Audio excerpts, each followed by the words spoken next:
Canada पर फिर से अमेरिकी ध्यान आ गया है और अमेरिकी ध्यान कुछ इस तरह से है। कार्नी, जिन्हें प्रधानमंत्री कार्नी कह के संबोधित किया करते थे ट्रंप, अब उनके लिए भी उन्होंने कल अपने ट्वीट से लिख दिया गवर्नर कार्नी। असल में ट्रुथ पर लिखते हैं ये सबसे ज्यादा जानकारी। इफ गवर्नर कार्नी मतलब प्रधानमंत्री गए, अब आपकी बारी है। कनाडा वालों, ग्रीनलैंड के समय तो तुम बहुत ज्यादा ग्रीनलैंड की सुरक्षा की बात कर रहे थे। ग्रीनलैंड डेनमार्क का हिस्सा था, डेनमार्क ईयू का हिस्सा था, ईयू वाले सब देश मिलकर ग्रीनलैंड को बचा ले गए। बेटा तुम्हें कौन बचाएगा? कनाडा ना तो ईयू के अंदर आता है, अमेरिका का पड़ोसी है, अमेरिका पर अत्यधिक निर्भर है, नाटो मेंबर है, तुम्हें कौन बचाएगा? ऐसे में इफ गवर्नर कार्नी सोचते ऐसा हैं कि वो कनाडा को ड्रॉप ऑफ पोर्ट बना लेंगे चाइना का। ड्रॉप ऑफ पोर्ट का मतलब चाइना वाले माल कनाडा लाएंगे, कनाडा से फिर अमेरिका में एंट्री करा देंगे। अगर ऐसा सोचते भी हैं तो हम तुम्हारे ऊपर 100% टैरिफ लाद देंगे। इस तरह की बात अमेरिका ने कनाडा को चिपका दी। अब इसके पीछे तर्क ढूंढे गए कि भाई साहब ऐसा क्या हुआ, कनाडा से ट्रंप इतना क्यों चिढ़ गए? क्या यह असर है उस बात का जो हमने आज से 10 दिन पहले आपसे कही थी कि कनाडा चीन की शरण में, और आपको मैंने बताया था कि कनाडा चीन पहुंचा है, इससे ट्रंप को भयंकर मिर्ची लगने वाली है।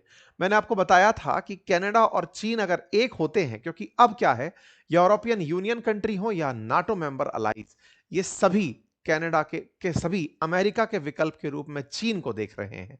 रशिया के साथ इन लोगों की एक सोच मतलब थॉट वाली लड़ाई है, सोच की लड़ाई है कि रशिया अगर कल को आगे बढ़ता है तो वो हमारे साथ यूएसएसआर वाला टाइम लेकर आ जाएगा। पड़ोसी है, पड़ोसी से बात नहीं करनी है। चाइना दूर है, उसके साथ करेंगे। तो चूंकि इन्होंने हाल ही में रास्ता पलटकर अमेरिका की जगह चाइना का रुख किया, इन्होंने बगल के बगल में होल दे दिया। तो आज के सेशन में जो असली जिक्र है ना, वो बहुत ही जेन्युइन है। जेन्युइन बात यह है कि क्या वाकई में अमेरिका पर निर्भर है कनाडा? क्या अमेरिका कनाडा की अर्थव्यवस्था को बर्बाद कर सकता है? क्या कनाडा अमेरिका से लड़ सकता है?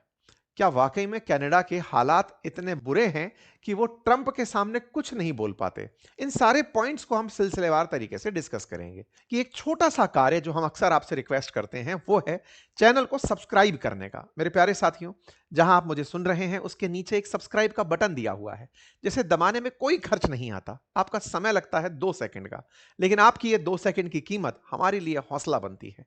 कि कनाडा का 70 से 75% व्यापार कुल जीडीपी का, कुल मात्र $2 ट्रिलियन की जीडीपी है, और उसका $2 ट्रिलियन में से $1 ट्रिलियन की जीडीपी केवल अमेरिका से व्यापार करके चल रही है। जब पूरा देश निर्भर ही अमेरिका से व्यापार पर है, तो क्या ये अफोर्ड कर पाएंगे? और जहां अमेरिका एक और $30 ट्रिलियन की इकोनॉमी है, ऐसे में $2 ट्रिलियन की इकोनॉमी को अगर वो अपने अंदर समज्यूम कर लेते हैं, तो क्या अमेरिका के लिए 51वां राज्य बन जाएगा कनाडा? ये सवाल बड़ा है। आइए शुरू करते हैं, ढूंढना शुरू करते हैं कि कैसे कैसे ये पटकथा रची गई। पटकथा ध्यान सबको है, जब ग्रीनलैंड के लिए ट्रंप हाथ पैर मार रहे थे, उस समय पर ट्रूडो, ये सॉरी मार्क कार्नी जो है, ये ट्रंप का साथ नहीं दे रहे थे। साफ यहां पर भी अनाउंस किया कि मैं चाइना और कतर जाकर आया था, उनके साथ न्यू स्ट्रेटेजिक पार्टनरशिप को लेकर बात हुई है, दुनिया के और देशों से भी हमारी बातचीत चल रही है। और इन्होंने यहां तक एक बयान दिया कि अगर आप डिस्कशन टेबल पर नहीं है तो आप खुद मीनू में हैं, लोग आपको खा जाएंगे। ट्रंप यहां पर चिढ़ गए। उन्होंने अपने बयान में कहा कि कनाडा शायद भूल गया है कि वो चल अमेरिका की वजह से रहा है, वो हमें थैंक यू कहना लगता है भूल चुका है। अगर कनाडा ये बात भूल चुका है तो उसे याद दिला दें कि बिना अमेरिका तुम कुछ नहीं हो। भाई साहब, अमेरिका ने यानी ट्रंप ने कनाडा को वर्ल्ड इकोनॉमिक फोरम से ही भला बुरा सुना दिया और कहा कि सुनो भाई, हम पहले सोच रहे थे तुम्हें वर्ल्ड पीस में, बोर्ड ऑफ पीस में इनवाइट करेंगे, तुम्हें उस बोर्ड ऑफ पीस से इनविटेशन नहीं देते, निकालते हैं। मतलब बोर्ड ऑफ पीस का इनविटेशन ही ट्रंप ने इनसे बाहर मांग लिया कि तुम वहां पर शामिल मत होना। कहने का मतलब पहले ग्रीनलैंड का मसला रहा हो, वर्ल्ड इकोनॉमिक फोरम का मसला रहा हो, कहीं ना कहीं कनाडा का जो रुख था वो अमेरिका विरोधी होता चला जा रहा था। जहां तक बात हो आयरन डोम की, जिसको गोल्डन डोम अमेरिका कहता है, क्योंकि इजराइल के आयरन डोम की कॉपी करके ये खुद की सुरक्षा के लिए एक ऐसा मिसाइल सिस्टम बनाना चाहता है, एक ऐसा सैटेलाइट सिस्टम बनाना चाहता है, जिससे अगर अमेरिका पर कोई भी मिसाइल चलकर आएगी तो उसको स्वतः ही हवा में मार दिया जाएगा। इस व्यवस्था में अमेरिका की प्लानिंग पर शुरुआत में कनाडा साथ था मतलब कार्नी ने कहा था कि इनके गोल्डन डोम में हम भी भागीदार बनना चाहते हैं, लेकिन बाद में कनाडा पीछे हट गया। कनाडा पीछे हटा तो ट्रंप ने कहा कि कनाडा इज अगेंस्ट गोल्डन डोम और वो इसके चलते चाइना के साथ जा रहे हैं। अगर वो ये सोचते हैं कि चीन के साथ जाकर वो गोल्डन डोम को टक्कर दे सकते हैं तो वो भूल कर रहे हैं भाई साहब। ट्रंप कल भड़कते हैं और भड़क करके चाइना से होती हुई इनकी नजदीकी पर इन्हें साफ इन्फॉर्म करते हुए कहते हैं कि गवर्नर कार्नी, यहां पर संदेश साफ है कि तुम बेटा 51वां राज्य बनोगे एक दिन अमेरिका का, और हम तुम्हारे ऊपर 100% टैरिफ लाद देंगे अगर तुमने चीन के साथ में ट्रेड वार्ता कर ली। भाई साहब इस पर कार्नी कल बाहर निकल कर आते हैं। कार्नी बाहर निकल कर आते हैं और कहते हैं, अमेरिका को कोई जवाब नहीं देते, वो केवल एक लाइन बोलते हैं कि बाय कैनेडियन, यानी कि कनाडा में बनाओ और कनाडा में ही कंज्यूम करो। मतलब यह हुआ कि कनाडा के लोग केवल आत्मनिर्भर हो जाएं। जिस आत्मनिर्भरता का बयान भारत सरकार लंबे समय से देती आ रही है, कल कनाडा के पीएम ने कैनेडियंस से कहा कि आप अपने बाजार से सामान खरीदें और कनाडा को बड़ा बनाएं। बाय कैनेडियन बिल्ट कनाडा, इस तरह का भाषण देकर के इन्होंने कनाडा के अमेरिका के खिलाफ, या कहिए कि कल को अमेरिका अगर कनाडा को आइसोलेट कर देता है तो उसके खिलाफ एक भाषण दे दिया। अब मैं आपको थोड़ा सा कनाडा की जीडीपी के बारे में बता देता हूं। देखिए, एक बहुत छोटी सी आबादी वाला देश है कनाडा, लेकिन 10वें नंबर की बड़ी अर्थव्यवस्था है। भारत अगर 4.5 ट्रिलियन के आसपास की इकोनॉमी है, 4.25 ट्रिलियन की, तो ये 2.5 ट्रिलियन के आसपास की इकोनॉमी है। $2.5 ट्रिलियन की इकोनॉमी में ये पर कैपिटा के हिसाब से दुनिया के अंदर तीसरे नंबर पर आता है।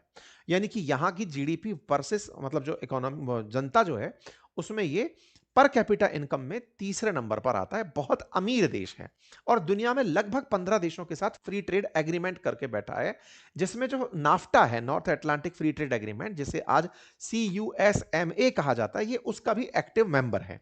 अमेरिका के साथ साथ इसके व्यापार बहुत ही स्ट्रांग हैं। कितने स्ट्रांग हैं कि लगभग $600 बिलियन का इनका व्यापार 2024 में अमेरिका के साथ था। अमेरिका के साथ द्विपक्षीय व्यापार की जो वैल्यू थी वो 79 लाख करोड़ थी, ऑलमोस्ट $1 ट्रिलियन, जिसकी इकोनॉमी $2.25 ट्रिलियन की हो।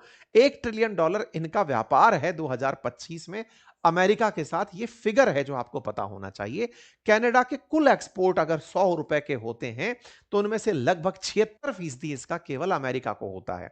यह नंबर बड़ा है। वहीं अमेरिका कनाडा को अपने कुल एक्सपोर्ट का मात्र 17% ही एक्सपोर्ट करता है। इसका मतलब अमेरिका की कनाडा पर निर्भरता इतनी नहीं है जितनी कनाडा की अमेरिका पर निर्भरता है। आप अपने 80% व्यापार को अगर 100% टैरिफ से प्रभावित होता देखेंगे तो विचार कीजिए कि वो कितना घातक होगा। यही कारण है कि ट्रंप ने आते ही मैक्सिको, कनाडा और चाइना तीनों के ऊपर टैरिफ लगाए थे। मैक्सिको अमेरिका के साथ 16%, चाइना 7% व्यापार करता है।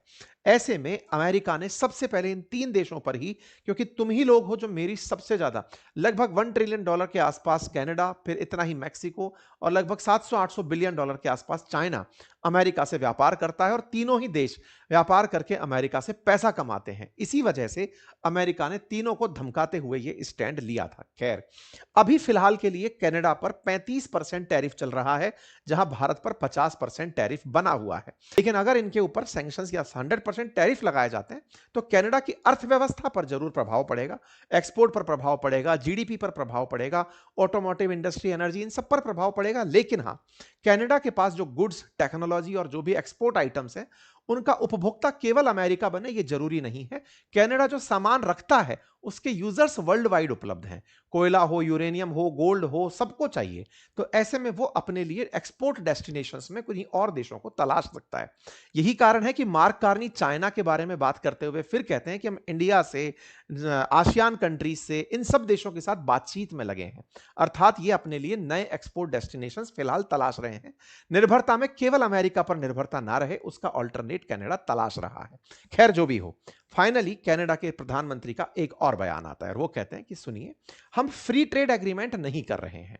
ये तो नाफ्टा एग्रीमेंट में पहले ही लिखा हुआ है। अमेरिका को हम बताना चाहेंगे कि हम अमेरिका को नहीं छोड़ रहे और चाइना से हम फ्री ट्रेड एग्रीमेंट नहीं कर रहे। कुछ चीजों को लेकर जिन्हें की हमें जरूरत है और हमारे देश को उनकी जरूरत है, वहां पर हम पार्टनरशिप कर रहे हैं। इस बात से अगर प्रभावित अमेरिका होता है तो अमेरिका की देखे। ये कहते हुए मार्क कार्नी ने अपने आप में ट्रंप को चिकोटी काट दी है। अब देखना होगा कि ट्रंप आगे चल करके इन्हें 51वां राज्य बनाकर सोशल मीडिया पर कितना सुर्खी बटोरते हैं। ग्रीनलैंड की तरह जैसे 15 दिन से ग्रीनलैंड का माहौल बना था, क्या कनाडा के माहौल में उतना ही दम ट्रंप भर पाते हैं? देखना होगा social media star Donald Trump के भविष्य के बारे में। फिलहाल के लिए इतना ही। चैनल पर अगर आप नए हैं तो सब्सक्राइब करें